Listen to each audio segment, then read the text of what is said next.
All India Radio. Seithikadhambam.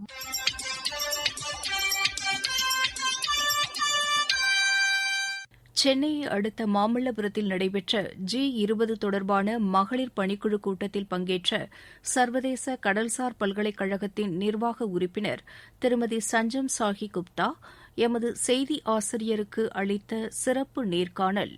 I've been working in the maritime industry since the last 22 years, and my father is a master mariner, and that's how I inherited his passion for the sea and all things maritime. What happened is when I entered the industry, there were very few women at that time, and I used to long for a platform to find where like-minded women would be there. But it took me up till 2012 to actually launch this association called WISTA, that's Women's International Shipping and Trading Association, the India chapter. WISTA is an organization that's there in around 55 countries globally, and I'm the founder of the India chapter. WISTA basically provides a voice to women in shipping in India. We are 10 years old.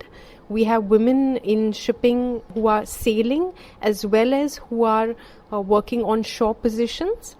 And in 2018, I was the winner of the Sandvik Gender Award. And as part of my award, I conducted a survey to get data for women in maritime in India. And we found that, no surprises, there were less than 5% of women in CEO or leadership positions.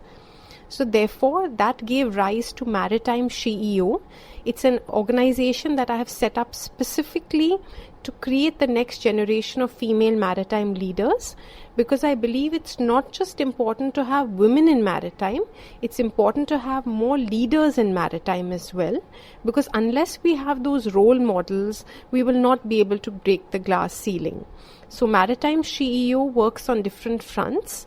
One is that we have a leadership accelerator program for women in maritime, which is funded by the International Maritime Organization. It's a virtual program conducted, and so far 90 women from all across the world have undergone this virtual program. We also conduct research.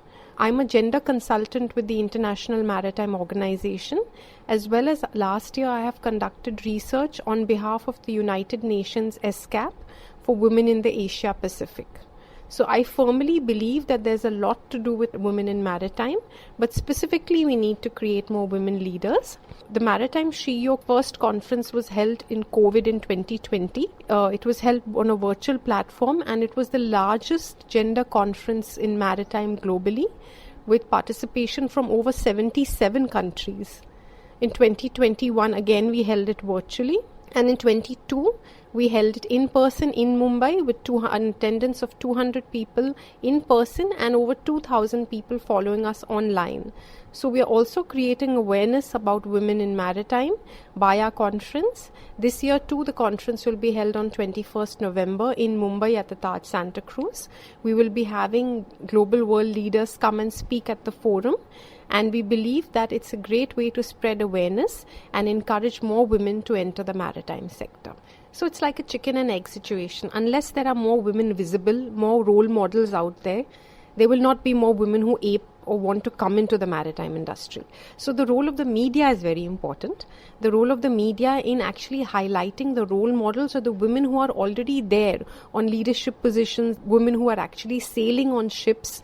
The media has to highlight these women so that their people know. People usually in maritime, if you ask them, they don't know that the maritime industry exists. They don't know that a career exists in maritime. They think a career in maritime only means sailing on ships, which is not true. A career in maritime also means sitting on shore, running a shipping company. So there are so many opportunities, and I think it's the role of the media which is very important in highlighting these different opportunities. And also the burden of proof falls on the women who are first.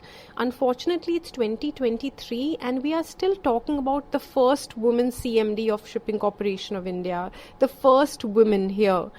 It's about time now. We need to have the second, the third, the fourth, the fifth, and lots to follow.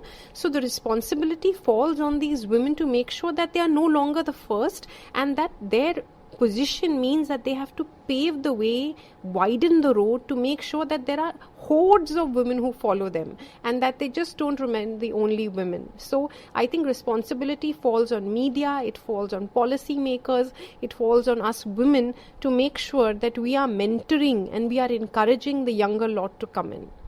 I think that things are changing, but unfortunately COVID sent us 2 steps back. We noticed that in COVID, the burden for child care, elder care was given to women. But it's about time we need to make sure that the men are allies. The men need to take their burden. Otherwise, the women will be constricted tremendously. Women who are going out of the house, unfortunately, then have to take the burden of childcare, elder care, house care, and then they have to work out. So, therefore, I think what we need to do is we need to have men as allies, and we need to make sure that we have their support in making sure that women are able to come out.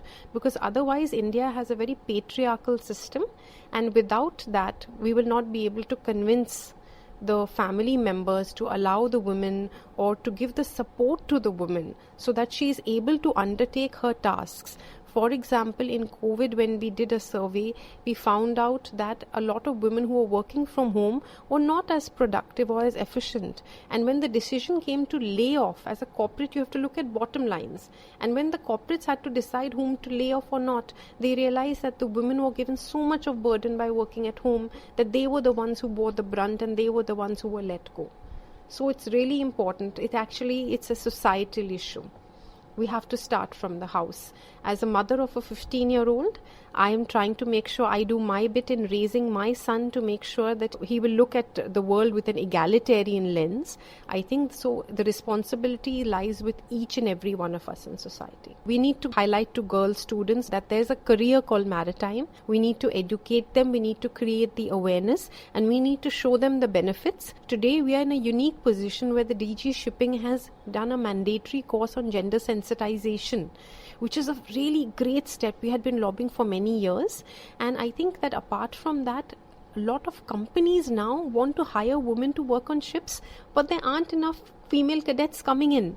So we're actually having a shortage right now. So what is really needed right now is awareness. We need the media to help us in this regard, to highlight that there is a career opportunity for women. Sailing is a very unusual career. It is not an easy career to pick. So I think that the girls who pick this career are very bold and very brave. And I think that the family members need to be very progressive to allow these women to take the step or to support them when they take the step. Sailing for months on end away from the house is difficult, but women are showing that it's doable. They are standing side by their male counterparts, and they are doing it very well as a career, as good, if I may say so, even better than their male counterparts. So I think that what we need to do is we need to show these role models, we need to showcase them to the other people of the society so that the family members also know that this is a career and can be doable, and they do not stop girls for taking this up as a career. Security concerns will be there, they cannot go away overnight, but there's always, they say, safety in numbers. So if we have a greater number of women on ships, and I firmly believe that there should be, even if there are 2 women together on the ship, there is still some companionship.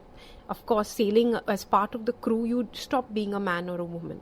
But still, personally, I feel that when you're a young cadet, it would help to have one more female cadet on the ship. So I think there's safety in numbers. So what we need to do is we need to have hordes of women joining this profession, because when there is more women, there definitely is more safety in numbers, and I feel then that isolation will also not be there.